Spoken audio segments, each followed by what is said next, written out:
Tantor Audio, a division of Recorded Books, presents The Secret History of Bigfoot, Field Notes on a North American Monster, by John O'Connor, narrated by Matt Godfrey.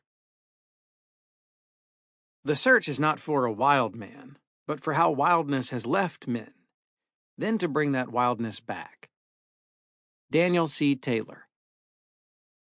In a deeply tribal sense, we love our monsters. E.O. Wilson. But let me tell you what I see. Swamp Dog. Prologue. The genius of Melville is that he saw that this is a country that needs a monster. Carlos Fuentes. I once spent the better part of a year writing a film script about a group of eco-warriors who blow up a fracking well owned by a nefarious big oil outfit in a Pacific Northwest forest. The explosion rocks a Bigfoot hub, killing scores and unleashing the wrath of the Sasquatch, who descend on the eco-warriors and oil company guards in a spree of freakish, primeval violence. Resistance is futile. Exterior, generators / fracking site, night. Cue the bloodbath. The guards reach the generators to find them ripped apart and on fire. They switch on night vision goggles, nods. Large, indistinct forms stalk them. A Sasquatch thuds beside one of the guards, who pops off a few shots, but the Sasquatch tears into him. His body explodes, coming apart at the seams. Another guard views the carnage through his nods before finding his partner's upper body and torso connected by a string of entrails. Blood bubbles from the fallen guard's mouth, and his legs twitch. Page after page of this. My screenwriting partner, the novelist Farouk Ahmed, called it memorable. But we'd had a bad connection, and maybe what he'd really said was regrettable? Either way, neither of us had thought to do much research, so the script was written in a fog of ignorance. Extractable natural gas in a PNW forest? Not a thing. All we knew was what everyone knows. Bigfoot lived there, and you didn't screw around with Bigfoot. Bloodthirsty, homicidal Bigfoots, I'd eventually learn, were also far outside the norm. It had probably been a mistake to abandon our Sasquatch screwball comedy. The original elevator pitch was The Hangover meets Harry and the Hendersons. We'd even written a part for M. Emmett Walsh. This reference will elicit smiles from 0.01% of listeners.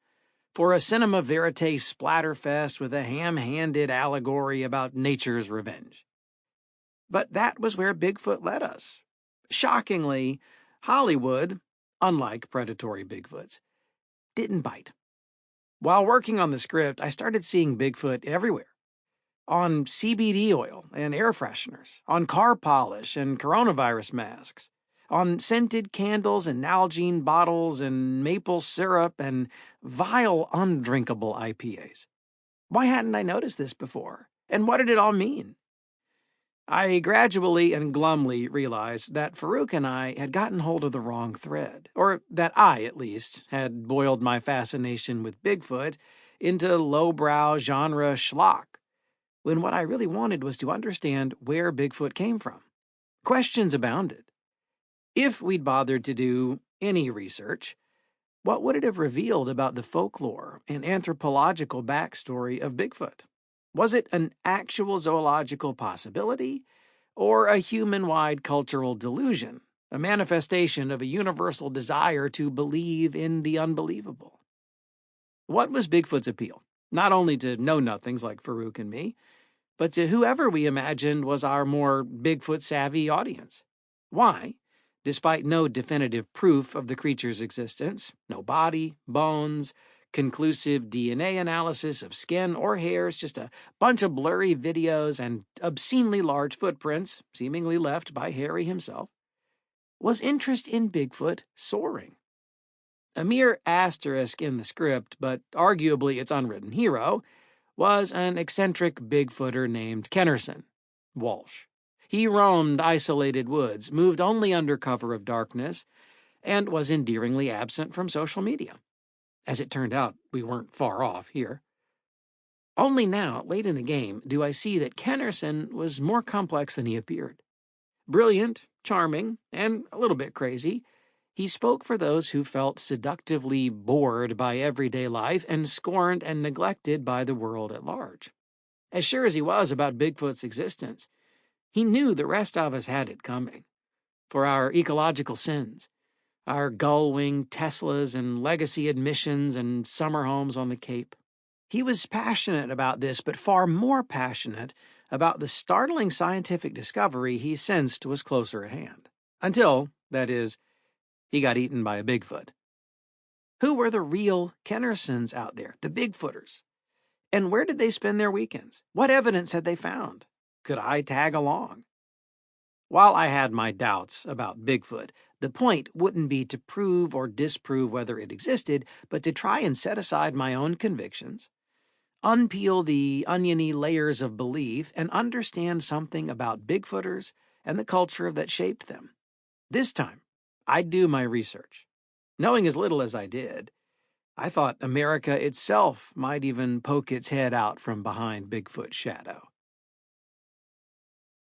1. Shadow Country. Now I have come to where the phantoms live. I have no fear of phantoms, but of the real. Derek Walcott.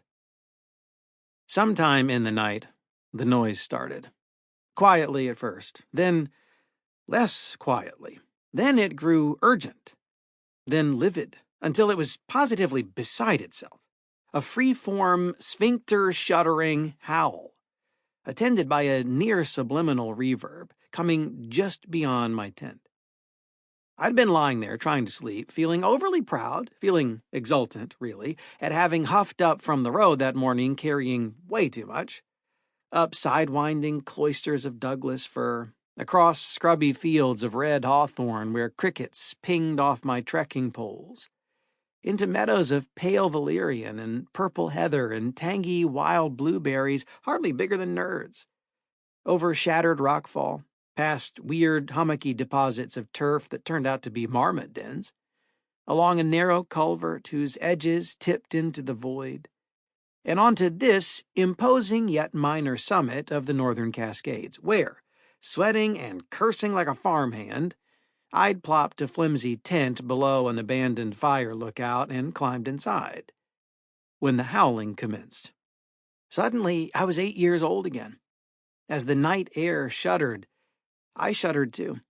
I'd been deluded in coming here, had once more distilled my neurotic, cityfied, armchair Jones for wilderness into a Sierra Club fantasy. Yet here I was, 15, maybe 20 miles from another soul, 25 from asphalt, 100 from the nearest Wendy's. It was a place where 2 hikers, including an ex-Marine, had gone missing in recent years. Like the narrator of the Rosemary Tonks poem, I'm being broken at this very moment. I sensed prefrontal slippage, mass losing solidity. Before bedding down, I'd strung a bear bag among sagging cliffside spruce. But an inedible trail bar, the kind that gums up your intestines for 72 hours, lingered in a coat pocket. Ditto a sodden, zip-locked tangerine. To the proper audience, I was a rack of lamb. Only once in the Smokies had I encountered a wild bear. This high up at this time of year, on this solitary spur, a bear would be odd. So I told myself. What then? Marmots? These adorable beefcake guinea pigs occupied the shoulders of my perch in a colony several dozen strong. When I'd first heard their shrill graveyard screams, it had shaken me to my core. But this wasn't that, was it? Maybe the northern harrier I'd seen wheeling about? Stone-cold killer, that one, trailing death across hill and dale, but possessing a battle cry that was ludicrously pipsqueak, which led me, by way of a certain line of thinking, to Bigfoot, or Sasquatch, if you prefer, the strange and ghost-like forest being that local Soxhuatl and Skagit Indian legends describe. The humanoid giant that European fur trappers and railroad men, loggers and miners claim to have encountered during their westward ravages. The abominable snowman that two boys, Mark Meese, 16, and Marshall Cabe, 14, ran into just east of here at Cub Lake in 1969. The monkey or gorilla that tourists saw crossing Highway 504 over in Cowlitz County. The source of eerie yowls, like people yelling, that elk hunters heard recently on Spencer Butte. The 7 to 9 foot tall beast with a cone-shaped head and matted and dirty but not stringy hair that a man spotted lumbering along a hillside near Darrington.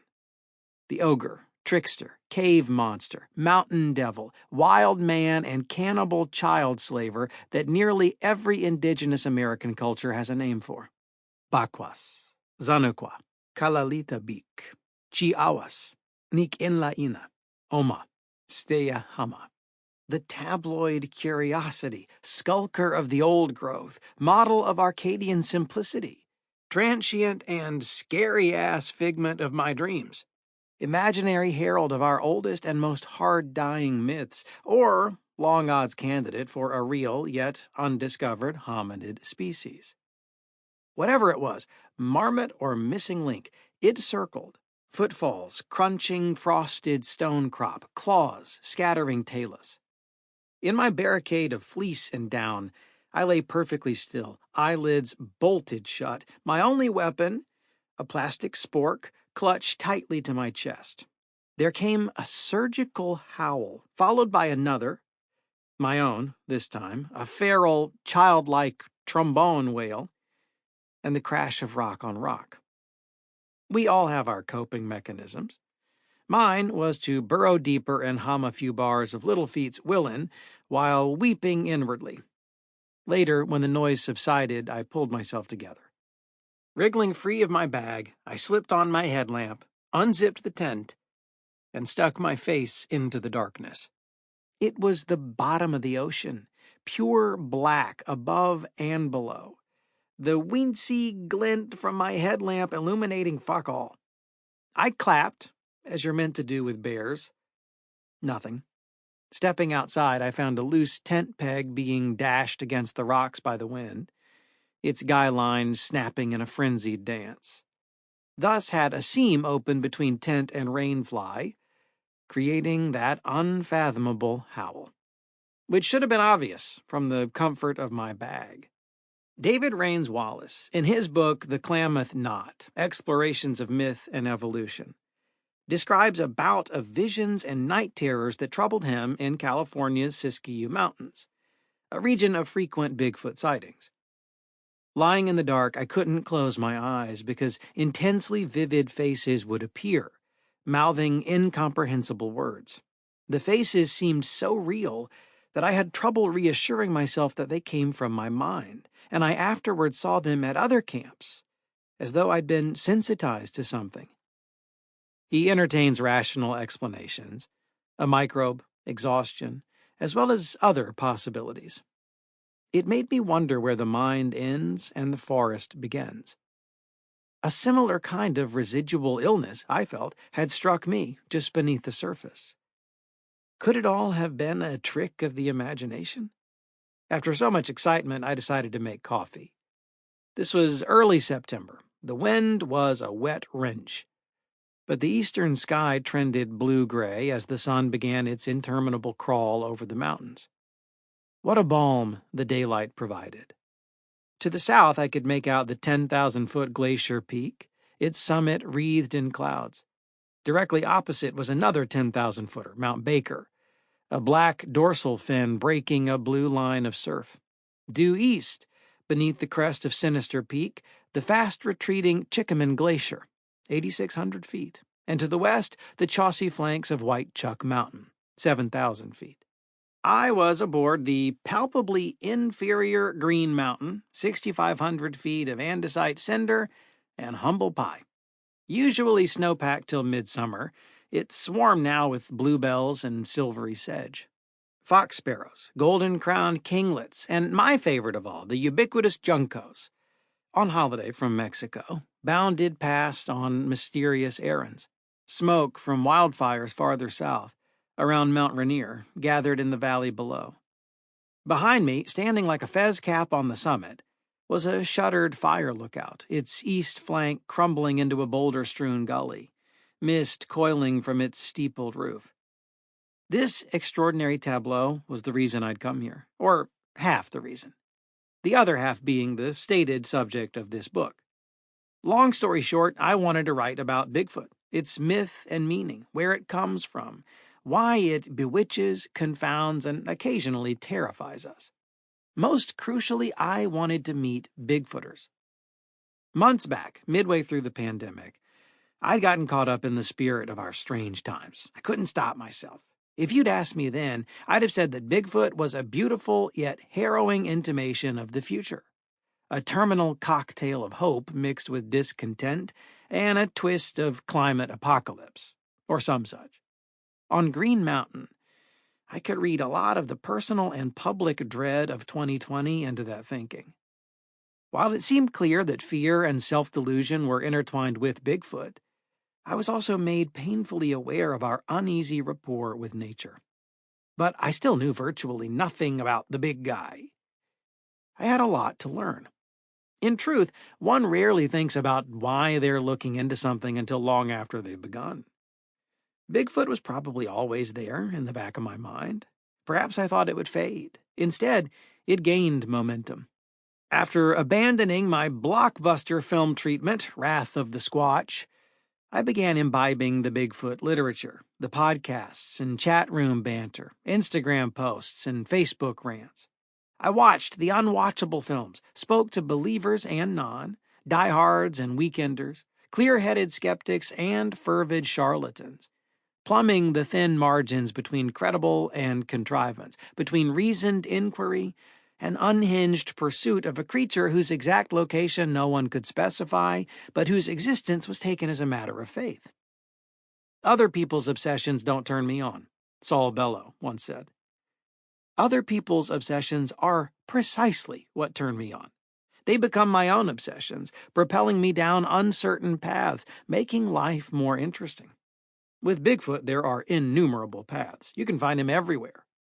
While I plan to hit all points of the compass on my Bigfoot walkabout, north, south, east, west, it's in the Pacific Northwest, as everyone knows, where Bigfoot's story begins.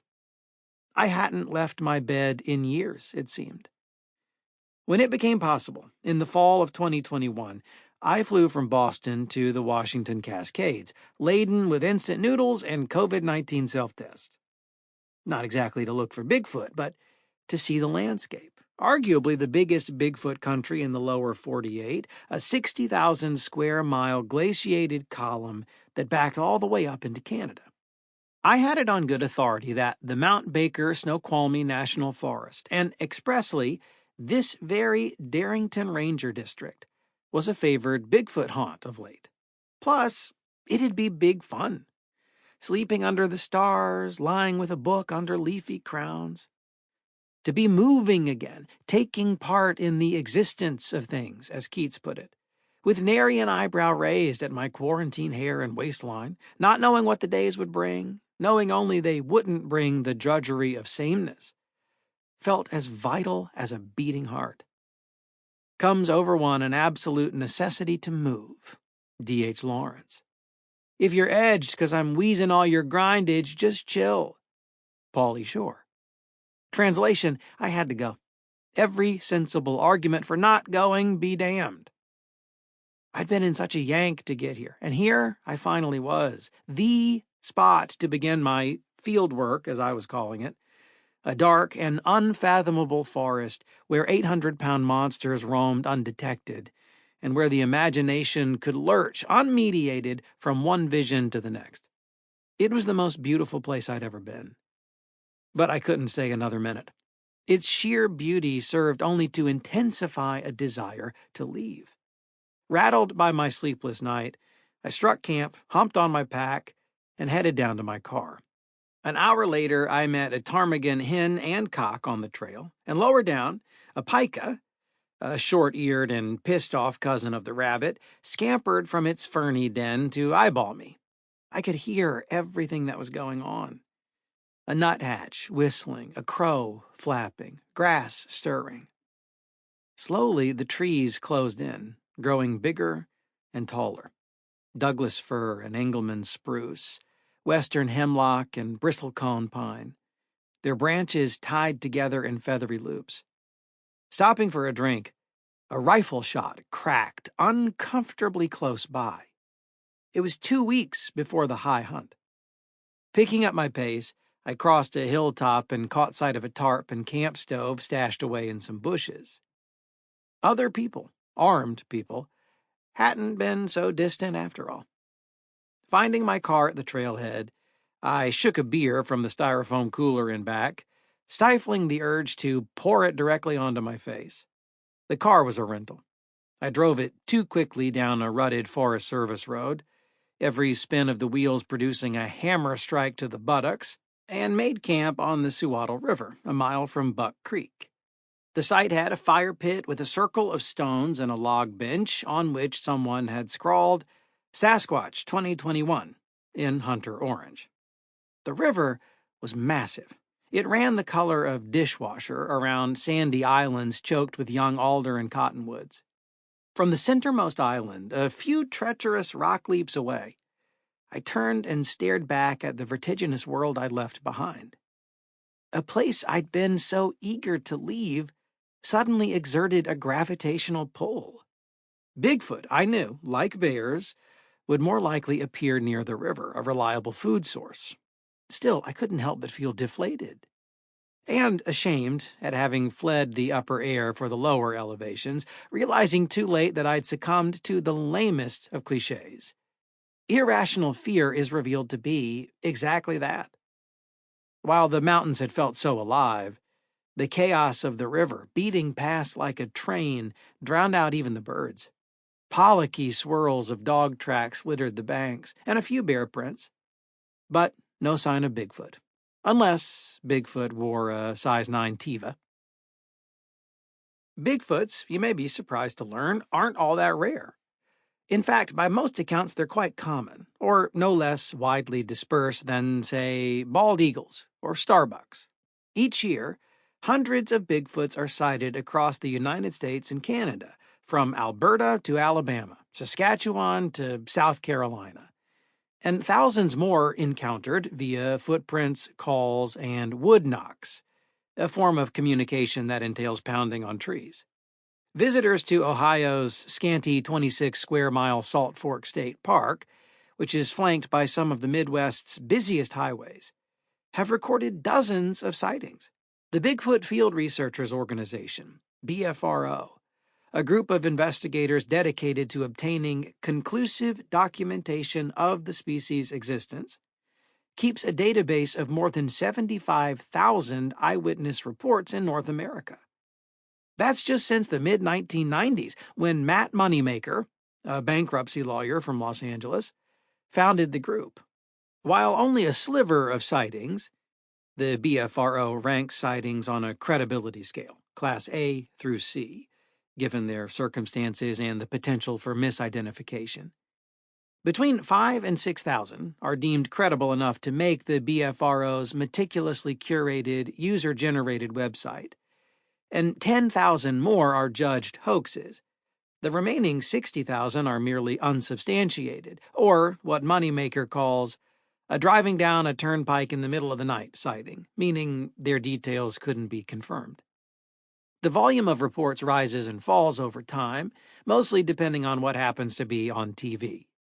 Between 2011 and 2013, when Animal Planet's Finding Bigfoot was at the height of its popularity, sightings skyrocketed.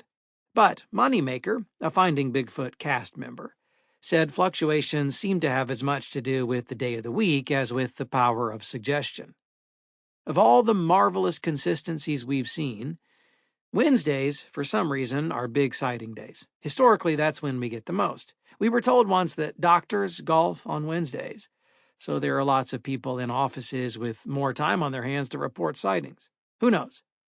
Fridays are when we tend to get the least amount. I have no idea why. People got better shit to do on Fridays, I guess. What's striking about the reports is their narrative cohesion. Eyewitnesses from every niche of the continent describe pretty much the same creature. Shaggy, bipedal, nocturnal, shy, standing 7 to 10 feet tall, weighing about 700 to 800 pounds, and smelling to high heaven. An aspiring pescatarian, Bigfoot is known to cave to the occasional rodent, deer, sheep, goat, cow, or horse. Among certain Bigfooters, the digestive outcomes of this are a matter of earnest speculation. Though capable of random acts of violence, the consensus description of Bigfoot behavior, as the late British primatologist John R. Napier once put it, is leisurely and unafraid, its attitude inquisitive rather than aggressive, even toward hunters taking pot shots. Exuding a stonerish gait, Bigfoot walks slightly stooped with the swinging motion of the arms and has a comically pigeon-toed footfall, like Ratso Rizzo. Still, one's instinct upon seeing a Bigfoot, as virtually every BFRO eyewitness report attests, is to flee in terror. In the spring of 2005, the writer Peter Matheson traveled to this same stretch of the Suatl on a similar mission. He nursed a long fascination with Bigfoot, stemming from an incident in the Dolpo region of Nepal in 1973. He'd gone there with wildlife biologist George Schaller, who was studying rare Himalayan blue sheep called burrell. Out walking one day near the Suligad River, Matheson saw a dark shape dashing behind a boulder. "I glimpsed the creature only for an instant," he wrote in his famous account of the expedition, The Snow Leopard. "It is much too big for a red panda, too covert for a musk deer, too dark for wolf or leopard, and much quicker than a bear. What could it have been? The obvious culprits, a snow leopard or Asian black bear, didn't resemble this puzzling figure. All day I wonder about that quick dark shape that hid behind the rock," he went on, so wary of a slight movement on the far side of a rushing torrent. For I was alone and could not have been heard, and was all but invisible in the forest shades. Although he eventually decided it was a musk deer, it is hard to put away the thought of Yeti. The Yeti, or man-thing of the snows, Matheson wrote, was familiar to Sherpa villagers. Described most often as hairy, reddish-brown creature with a ridged crown that gives it a pointed head appearance. It never attacked men. Nevertheless, the Nepalese government forbade killing one, but seeing a Yeti brought bad luck. Matheson's guide, Thukten Sherpa, told him that Yeti had once been common in the Khumbu region around Mount Everest, but had been poisoned and killed off by locals to prevent them from raiding their crops. According to Thukten's grandfather, who witnessed the carnage, there were dead Yetis everywhere. Matheson was surprised to find that Schaller, one of the world's leading field biologists, believed in the Yeti, though he had doubts about its North American cousin, the Sasquatch. Schaller had been persuaded by photographs of human-like footprints taken in 1951 by a group of British mountaineers, including the writer Eric Shipton, on the western slope of Everest during the race to conquer the mountain. The discovery made the pages of Newsweek, igniting another, ultimately futile, race to find the Yeti. The Irish big-game hunter Peter Byrne cobbled together a search team, as did Japan, France, and Switzerland. The Soviet Union, under the auspices of its Snowman Commission, sent expeditions into Tajikistan's Pamir Mountains. The snow leopard, while nominally about its titular animal, which Matheson never succeeded in catching sight of, or did and mistook it for a Yeti, is also his squatchiest book. At least I've always thought of it that way. Again and again, he mulls over the possibility of the Yeti's existence, wondering if he has seen something more extraordinary than a snow leopard. Matheson was nudged along by Schaller, the eminent scientist, who had little doubt that an animal unknown to science occurs here. From a biologist's point of view, most of the Himalayan region is still terra incognita, Matheson wrote. As Schaller says, almost nothing is known of the natural history of the snow leopard, and we are walking a long way indeed to find out some basic information about the relatively accessible Himalayan burrell. Unlike Schaller, Matheson didn't see why, if the Yeti were possible, the Sasquatch wasn't. A strong argument against the existence of both Sasquatch and Yeti, and the whole worldwide phenomenon called Bigfoot, is that man's expeditions in pursuit of these elusive creatures have all failed. However, this may only prove that Bigfoot habitat is... Sample complete. Ready to continue?